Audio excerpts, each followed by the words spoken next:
Hola, bienvenidos a COVID-19, la semana en América, el espacio de France 24 en el que hacemos un resumen de las noticias más destacadas relacionadas con la pandemia de COVID-19.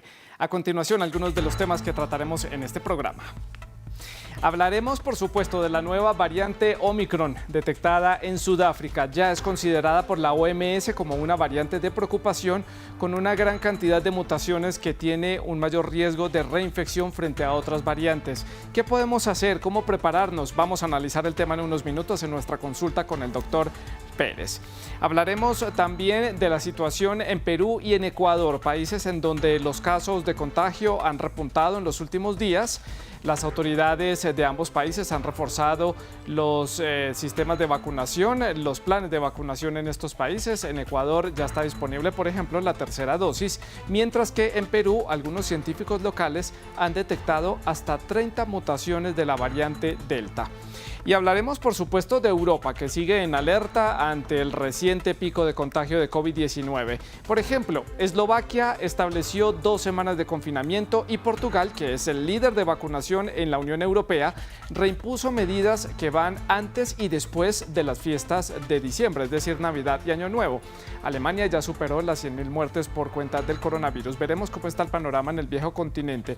Con esto, pues damos inicio entonces al programa. Lo hacemos como es habitual con las cifras, viendo cómo está el panorama general del COVID-19 en nuestro continente. Comenzamos en Estados Unidos, en donde hay más de 48 millones de casos desde que comenzó la emergencia sanitaria en ese país. Los fallecidos ya superan los 775.000. Panamá reporta para el cierre de esta semana más de 476.000 casos y más de 7.300 personas han fallecido allí por cuenta del COVID-19. En Argentina contabilizan más de 5.3 millones de casos y los fallecidos superan los 116.000. Uruguay tiene más de 398.000 casos, se aproximan ya a los 400.000. Los fallecidos superan los 6.000. Brasil cierra esta semana con más de 22 millones de casos y más de 613.000 personas han fallecido en ese país suramericano. La nueva variante de COVID-19 detectada por primera vez en Sudáfrica ya tiene nombre, se llama Omicron y es considerada por la OMS como una variante de preocupación. Por este motivo, algunos países como Estados Unidos, Canadá y también algunos países de la Unión Europea anunciaron que impondrán restricciones a todos los viajeros procedentes de Sudáfrica y de otros países vecinos de esa zona del continente africano. Mientras tanto, en Sudáfrica, la mayoría de las provincias de ese país ya están reportando casos de esta variante. Aún así, el gobierno indicó que las restricciones impuestas a nivel internacional hacia los vuelos y pasajeros procedentes de Sudáfrica son completamente injustificadas. De preocupación, así catalogó la Organización Mundial de la Salud a la nueva variante del coronavirus, a la que denominó Omicron. El grupo de asesoramiento técnico sobre la evolución del virus se reunirá periódicamente sobre Omicron. Se necesitarán días o semanas para que se lleven a cabo algunos de estos estudios. Tan pronto como tengamos más información, la haremos pública. Pero es importante saber que hay muchas cosas que pueden hacer para protegerse y proteger a sus seres queridos. Aunque los estudios apenas empiezan, los expertos ya han alertado sobre la posibilidad de que Omicron tenga una mayor transmisibilidad y la capacidad de sortear la respuesta inmunitaria de las vacunas. Tras el anuncio, la Unión Europea optó por restringir viajes desde y hacia el epicentro de la nueva variante. Todos los vuelos a estos países deberán suspenderse y se mantendrán suspendidos hasta que exista un entendimiento claro de los alcances de esta variante. Y los viajeros que estén retornando desde estas regiones deberán respetar estrictas reglas de cuarentena. Sudáfrica no demoró en reaccionar a la medida, catalogándola de injustificada. Este es un mal enfoque, está equivocado, va en contra de los estándares de la OMS. Simplemente tenemos la sensación de que algunos líderes de países están encontrando chivos expiatorios para hacer frente a un problema mundial. En Bélgica, los laboratorios reportaron el primer caso de contagio por la variante sudafricana. Se trata de un ciudadano que regresó de Egipto el pasado 11 de noviembre, mientras que el continente europeo enfrenta una de las olas más fuertes. Vamos a conversar con el doctor Carlos Eduardo Pérez, médico infectólogo y también asesor científico de France 24. Ya está con nosotros para nuestra habitual consulta. Doctor, buenas noches, bienvenido. Como siempre, un gusto tenerlo aquí en el programa. Y comenzamos hablando de Omicron, por supuesto. ¿Qué características tiene esta nueva variante? ¿Qué dice la comunidad científica sobre esta nueva variante de COVID-19? Santiago, la alarma que ante esta nueva variante es porque acumula mutaciones que ya conocíamos del virus y algunas de estas mutaciones cambiaban la transmisibilidad, la hacía más efectiva o la virulencia, es decir, que enfermaba más. En esta variante se reúnen varias de las mutaciones de otros linajes en uno solo y por eso es que llama la atención porque obviamente va a tener mayor transmisibilidad. Estamos por verificar si va a tener mayor virulencia o resistencia a las vacunas. Doctor, precisamente entonces le preguntó qué significa que tiene múltiples mutaciones y esto entonces qué características particulares le podría dar a esta variante y cuáles de estas características son de preocupación para nosotros. Las mutaciones son pequeños cambios que hay en las proteínas que cambian la conformación de una proteína más grande. Entonces las mutaciones se acumulan naturalmente en todos los virus, como también nosotros, y todas las mutaciones se van acumulando. Lo que sucede es que se han identificado mutaciones de la proteína de espiga del virus que aumentan la transmisibilidad y algunas otras que aumentan la virulencia o algunas otras que son capaces de neutralizar las vacunas. Esta variante reúne todas esas malas mutaciones en un solo virus, en un solo linaje de virus. Y esa característica de acumular muchas mutaciones en un solo clon de virus pues es lo que llama la atención porque puede tener una probabilidad de expandirse nuevamente y de ser resistente a la inmunidad. Bueno, conforme vayan pasando los días vamos a irnos enterando un poco más de las características que tiene esta variante. Doctor, llama la atención, es particular que Sudáfrica haya sido el origen ya de 2 variantes de COVID-19. ¿Qué particularidades tiene este país o la forma como el virus se ha movido en este país para que 2 variantes hayan comenzado allí y se hayan expandido al mundo entero?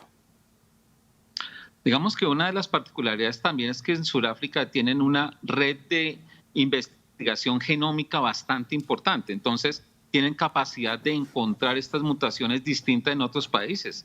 Probablemente puede estar circulando en otros países, sino no tienen las herramientas tecnológicas para poderlo identificar.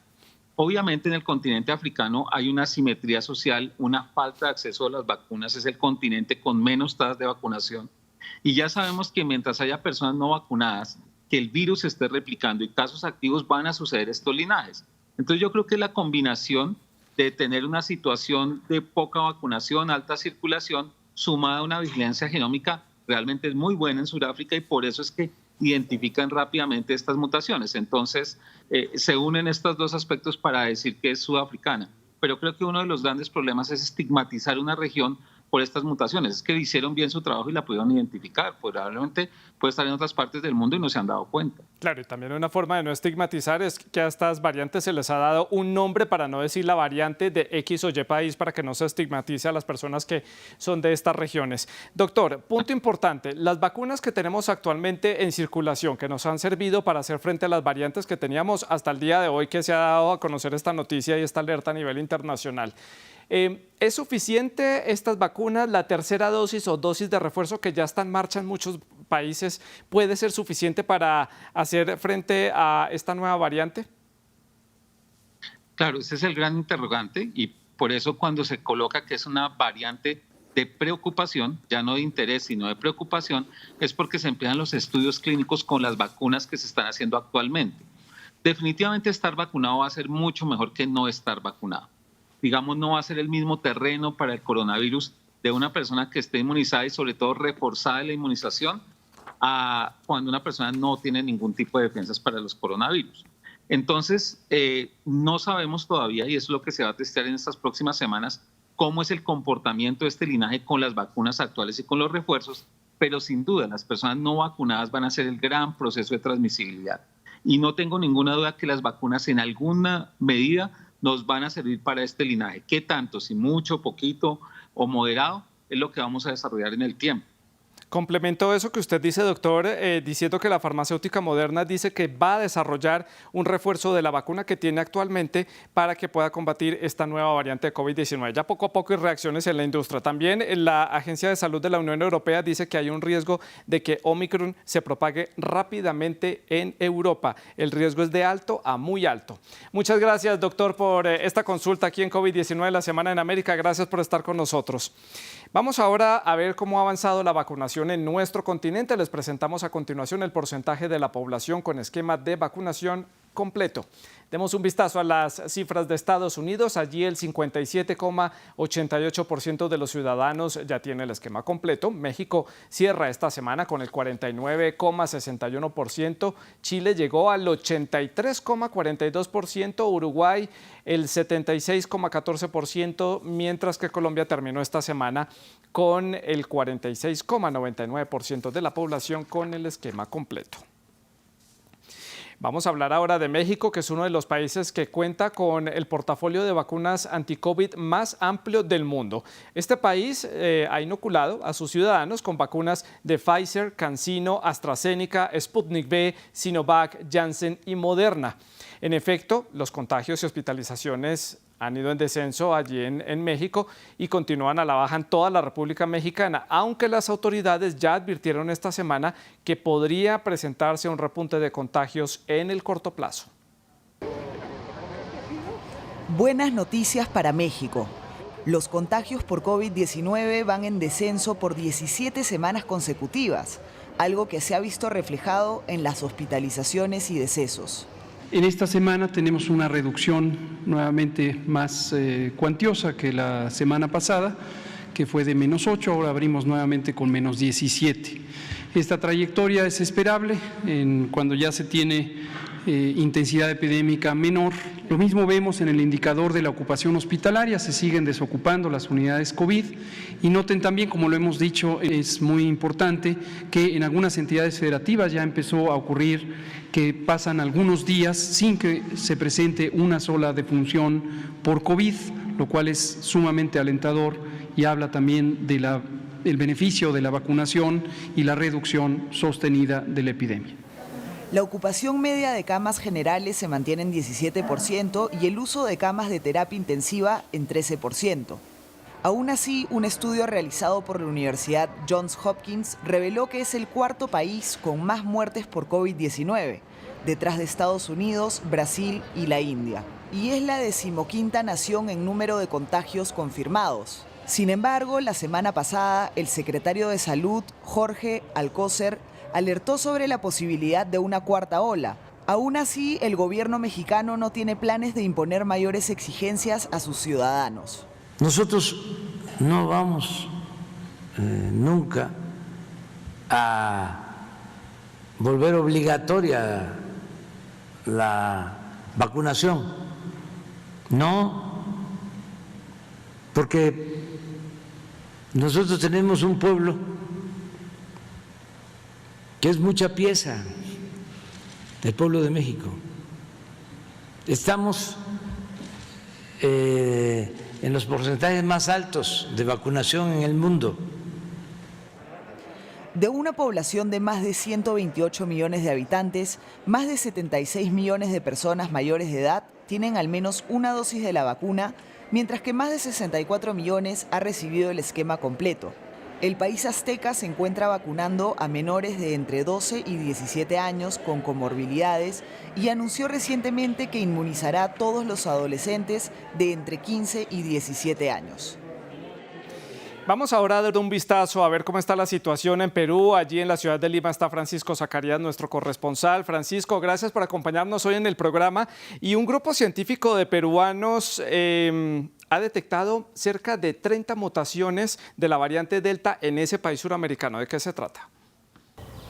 Hola Santiago, los expertos del Instituto Nacional de Salud encendieron la alerta al declarar a Perú el único país del mundo donde circularían 4 variantes del COVID-19 al mismo tiempo. El hallazgo se logró después de secuenciar a 10.000 genomas del virus que identificaron a gamma, mu, lambda, delta, que es la predominante. Pero la alarma escaló porque los científicos también encontraron 30 mutaciones de la variante delta.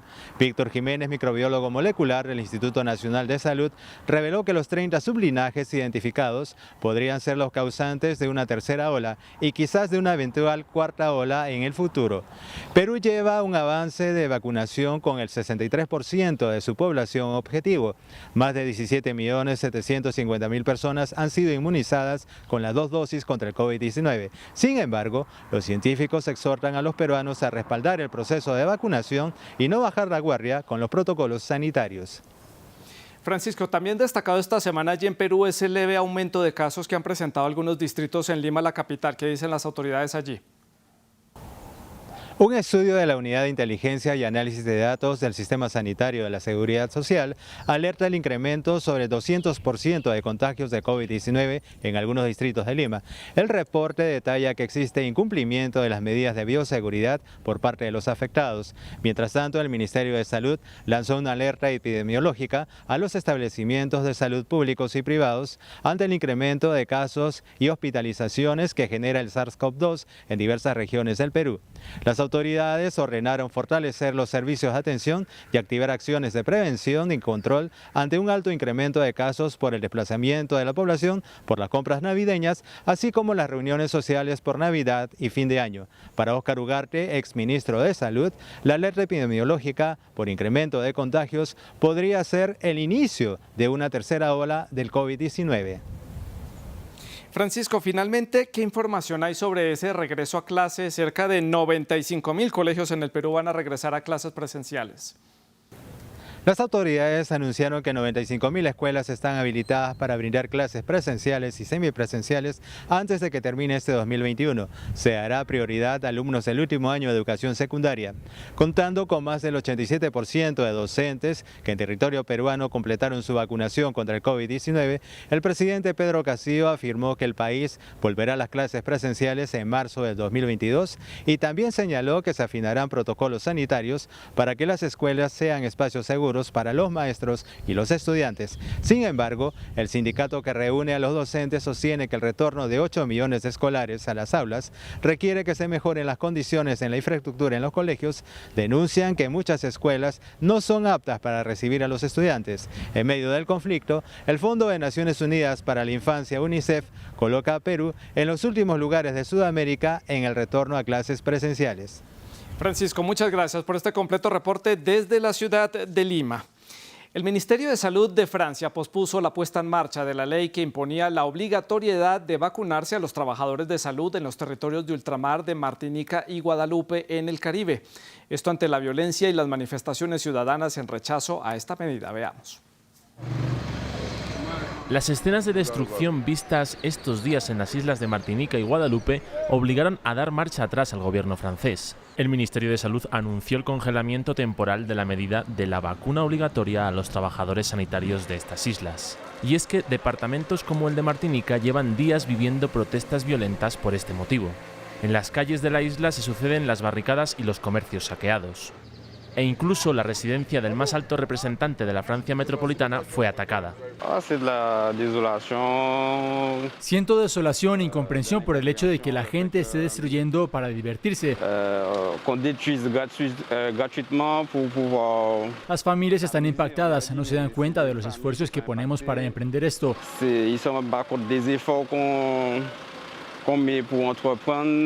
Significa tiempo, energía, sacrificio. Nuestras familias a veces sacrificamos a nuestros hijos. Es una lástima.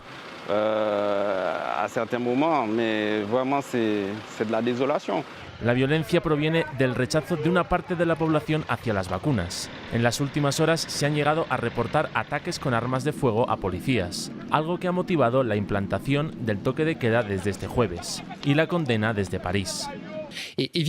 Necesitamos diálogo también. No estoy mezclando diferentes temas, pero estas personas que están provocando disturbios, que están atacando a las fuerzas de seguridad, periodistas u otros franceses, tienen un comportamiento inaceptable y debe ser enfrentado con firmeza. Las protestas contra la vacunación obligatoria comenzaron en Guadalupe para después extenderse a Martinica. Muchos de los manifestantes consideraban esta cuestión como un retroceso a la época de la esclavitud por no poder decidir. Y Ecuador también está viviendo un leve aumento de casos como Perú, sobre todo en la ciudad de Guayaquil, la segunda ciudad de importancia en este país suramericano. Vamos a conectar con Gustavo Ortega para conocer más detalles. Gustavo, Ecuador está presentando un leve aumento en el número de casos. Lo hemos visto a lo largo de esta semana. ¿Cómo está comportándose el sistema de salud allí? Hola, ¿qué tal, Santiago? En las últimas 3 semanas de este mes se han aumentado los casos positivos, pasando del 4 al 9%, llegando a 300 casos a la semana según cifras oficiales. La situación sanitaria ha originado que se repite el escenario de demandar camas en espera, mayor ocupación hospitalaria y saturación de las unidades de cuidados intensivos, inclusive en las ciudades de Quito y Guayaquil. Los contagios se asocian al último feriado por los Días de los Difuntos y fiestas ocurridas en el país en los meses de octubre y noviembre. La ministra de Salud, Ximena Garzón, aseguró que los casos son de personas que no están vacunadas o solo tienen una sola dosis de inoculación. Las organizaciones médicas del país alertan que se debe fortalecer los controles sanitarios a propósito del retorno masivo a las aulas de clase, las fiestas decembrinas y las aglomeraciones propias de los últimos meses del año en este país. A pesar de las alertas, la situación económica del país no aguantaría otro confinamiento o paralizaciones laborales en Ecuador. De igual forma, los gremios empresariales, trabajadores y el Ejecutivo Nacional apuntan a la reactivación económica y a la conciencia social para cuidarse de contagios de COVID-19. Gustavo, ¿y cómo está avanzando la vacunación en Ecuador? ¿Cuáles son las metas que tiene el gobierno al mediano plazo? Sí, el gobierno nacional tiene 30 días aproximadamente para aplicar 6 millones de vacunas y lograr así la inmunidad colectiva. Durante el mes de septiembre se había planteado lograr vacunar al 85% de la población de unos 15 millones de personas aproximadamente, pero la meta hasta el momento solo ha logrado inmunizar al 68% de la población, lo que significa 11 millones de ecuatorianos y residentes en este país andino. Para ello, se anunció que se fortalecerá la vacunación en 4 regiones amazónicas del país, en la que el porcentaje de aplicación es muy bajo, más bajo en comparación al país. Motivar a las personas de 24 años será otro reto, ya que han dejado de acudir a los puntos de aplicación para el químico y se han iniciado mingas familiares de vacunación masiva en colegios, universidades y centros de salud. La aplicación de terceras dosis es otra estrategia que ya se inició en el país. Gustavo, ¿y qué datos hay en cuanto a la tercera dosis? ¿Cuándo va a empezar a ser inoculada y quiénes podrán acceder a ella y cómo van a poder acceder a ella? Sí, a pesar que ya se inició la vacunación de las dosis de refuerzo o terceras dosis con la población de 65 años con enfermedades especiales y a personal estratégico, el Ejecutivo anunció que a partir del mes de enero toda la población será inoculada. A pesar que no se conocen los detalles o un cronograma, la titular de salud informó que se realizará de la misma manera como se efectuó anteriormente, iniciando de mayor a menor según los rangos de edad. El requisito es que hayan pasado los 6 meses desde la última aplicación de su segunda dosis. Y finalmente, en otro dato anunciado, es que a partir del 1 de diciembre, Ecuador y Colombia reabrirán el paso formal por sus fronteras terrestres. Para ello se solicitará el carnet de vacunación a todo el que cruce el paso fronterizo, pruebas de PCR negativa y se instalarán brigadas médicas entre ambos países para aumentar así el control sanitario y defender la frontera con vacunación. Muchas gracias, Gustavo, por este completo reporte desde la ciudad de Quito. Nos vamos hasta Europa. Allí se mantiene la alerta por el repunte de casos de COVID-19 que viene presentando desde hace ya varias semanas. Países como Eslovaquia, por ejemplo, ya decidieron ir a un confinamiento, como ya lo hicieron hace algunas semanas Letonia y Austria. La situación es particularmente preocupante en Alemania por el aumento de los casos y también de los fallecidos. Vamos a hacer una ronda con nuestros corresponsales en Berlín, en París y en Bruselas para conocer los detalles de las medidas que han impulsado allí los gobiernos y sobre cómo está la situación. Veamos. Fue otra semana muy difícil para Alemania en su lucha contra la cuarta ola de la pandemia del coronavirus, con cifras récord de infectados que incluso superaron los 70.000 nuevos contagios en 24 horas. El país también superó la marca de los 100.000 muertos por coronavirus desde que comenzó la pandemia. Son cifras muy preocupantes que sin duda aumentan la presión para que el nuevo gobierno aquí en Berlín tome medidas en el asunto lo más rápido posible. Se espera que el nuevo gobierno, liderado por el próximo canciller Olaf Scholz, esté en el poder desde la segunda semana de diciembre. Las autoridades aquí en Berlín también están mirando muy de cerca lo que ocurre en el país vecino de Austria, donde los contagios continúan en un nivel muy alto. Austria impuso recientemente un confinamiento y las autoridades en Viena, pero también aquí en Berlín, están muy pendientes del posible efecto que pueda tener ese confinamiento para bajar las altas tasas de contagios. Las cifras del COVID-19 preocupan en Francia en esta quinta ola que, según dijo ayer el ministro de Salud, Olivier Véran, es mucho más fuerte que la cuarta que vivimos en el verano. Ayer hubo más de 33.000 nuevos casos, lo que hace una media de 23.000 nuevos casos por día en la semana que acaba de terminar. Además, hay más de 8.000 personas hospitalizadas, 139 en reanimación y la tasa de incidencias, el número de casos por cada 100.000 habitantes, supera en 50 de los 101 departamentos franceses los 200 casos. Por lo mismo, ayer el ministro de Salud anunció que la tercera dosis será obligatoria para todos los adultos a partir del 15 de enero si quieren conservar su pasaporte sanitario. Es decir, que a esa fecha, quien tenga más de 7 meses desde su segunda dosis y no se haya vacunado por tercera vez, perderá ese pasaporte sanitario. También la mascarilla será obligatoria en todos los espacios cerrados e incluso abiertos si algún prefecto así lo desea, por ejemplo, en el caso de un mercado navideño. Las escuelas elementales ya no cerrarán cuando haya un caso de COVID-19, pero en cambio todos los alumnos serán testeados y además, se establecerán nuevamente los controles sanitarios en las fronteras. Una persona no vacunada para entrar a Francia necesitará un test PCR de 24 horas. Si la persona está vacunada, necesita un test de antígenos de 48 horas o un PCR de 72 horas. Por ahora, el ministro dijo que los niños no van a ser vacunados, los niños de 5 a 11 años. Sin embargo, ayer la autoridad europea permitió el uso de Pfizer para este grupo etario. Por lo tanto, lo más probable, dijo Olivier Véran, es que los niños sean vacunados el próximo año. Con tasas de vacunación muy desiguales entre los países de la Unión Europea, están aumentando los casos, pero sobre todo las hospitalizaciones y las muertes. El Centro Europeo de Control y Prevención de Enfermedades ha advertido que se tomen medidas urgentes o, de lo contrario, los meses de diciembre y enero van a ser muy duros. Por ello, recomienda que se administre una dosis de refuerzo lo antes posible a toda la población general, pero muy especialmente a los mayores de 40 años. Según las últimas evidencias, las vacunas siguen siendo eficaces, pero sí que se ha observado un cierto descenso de los anticuerpos unos meses después de administrarse la pauta completa de la vacuna. Por ello, la Comisión Europea ha propuesto que al cabo de 9 meses caduque el certificado digital, este documento que confirma que una persona ha sido vacunada. Por ello, los países europeos tendrán que actualizar cuanto antes las campañas de vacunación para esta dosis de refuerzo, aunque ya se ha empezado a administrar a las personas más vulnerables. En todo caso, las navidades están a la vuelta de la esquina, pueden aumentar los contactos sociales, por ello muchos países ya han empezado a tomar duras restricciones, como por ejemplo Bélgica. En cualquier caso, también preocupa la variante del sur de África, por ello muchos países europeos ya han decidido prohibir los vuelos provenientes de esta región. Veamos cuáles son los países de Europa que están en la situación más crítica ante el aumento rápido de los casos de COVID-19. Les vamos a presentar el top 5 de los países con más casos y fallecidos hasta ahora, por lo menos en los últimos 28 días. Esta lista la encabeza Alemania con 1,1 millones de casos nuevos en solo 28 días y más de 4.900 fallecidos. Le sigue Rusia con más de 1 millón de casos en estos 28 días. 33.000 personas han fallecido. Turquía supera ya los 700.000 casos en 28 días, más de 5.000 personas han perdido la vida en Turquía. Ucrania reporta más de 564.000 casos y 18.000 fallecidos. Y cerramos este top con Polonia, con más de 435.000 casos y más de 5.000 fallecidos. Y vamos a seguir en Europa para que veamos y hagamos un alto en Portugal, que es el país más vacunado de la Unión Europea, con una tasa del 87,78% de sus poco más de 10 millones de habitantes ya vacunados con todas las dosis de rigor dependiendo de la vacuna. Sin embargo, ante este rápido aumento de casos que está teniendo en buena parte de la Unión Europea, Portugal decidió tomar medidas preventivas. Veamos cuáles son.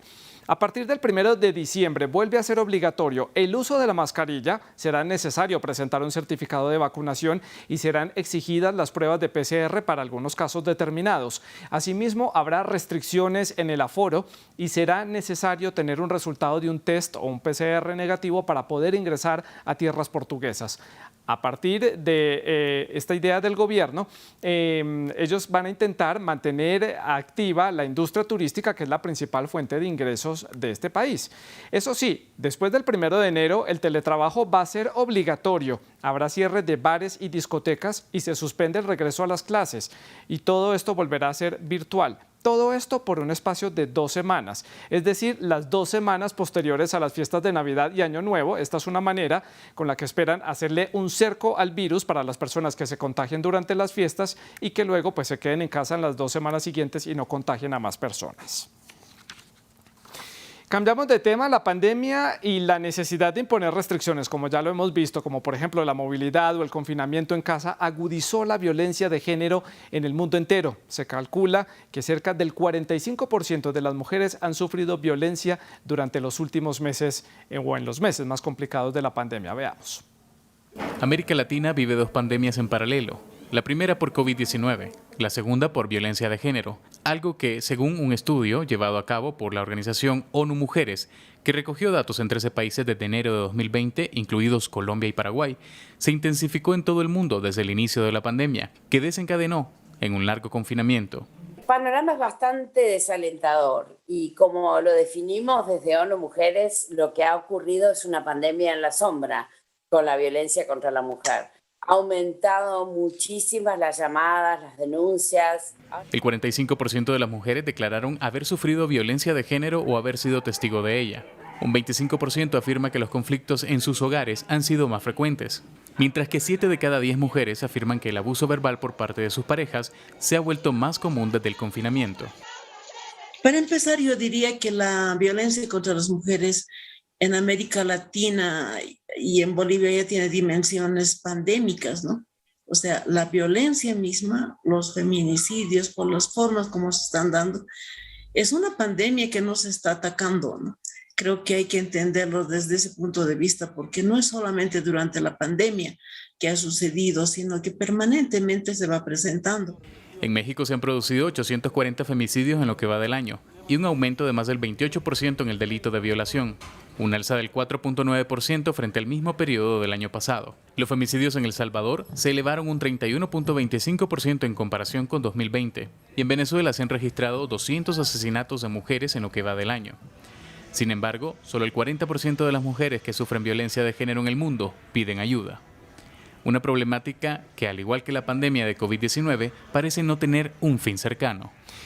Ahora demos un vistazo a otras noticias relacionadas con el COVID-19 destacadas en redes. Veamos, para comenzar, esta publicación de France24.com. La Unión Europea prohíbe en bloque los viajes a y desde Sudáfrica por la nueva variante de COVID-19. La medida fue tomada luego de que algunas naciones de manera independiente impusieran medidas y fuera detectado un primer caso en Bélgica. Seguimos en Europa. Eslovaquia anunció que irá a confinamiento por 2 semanas, una noticia que se encuentra también en France24.com. Siguiendo los pasos de Austria, el gobierno eslovaco ordenó el cierre después de registrar el mayor aumento de casos de COVID-19 en solo 24 horas desde el inicio de la emergencia sanitaria. Las autoridades indicaron que en 10 días van a evaluar la situación. Y miren esta paradoja. El presidente de Brasil, Jair Bolsonaro, se opone a los carnavales de Brasil del 2022 por riesgo de COVID-19. ¿No que era una simple gripiña el COVID-19, presidente Bolsonaro? El mandatario dijo que era necesario mantener a la gente cuidándose en sus casas debido al avance del COVID-19 y que por lo tanto no debería haber carnavales. Sin embargo, esta es una decisión de los gobernadores locales. Y esto fue nuestro resumen de noticias aquí en COVID-19 la semana en América. Nos volvemos a encontrar la próxima semana. Por favor, síganse cuidando, usando el tapabocas, lavándose las manos y viendo France 24. Nos vemos hasta entonces. Chao.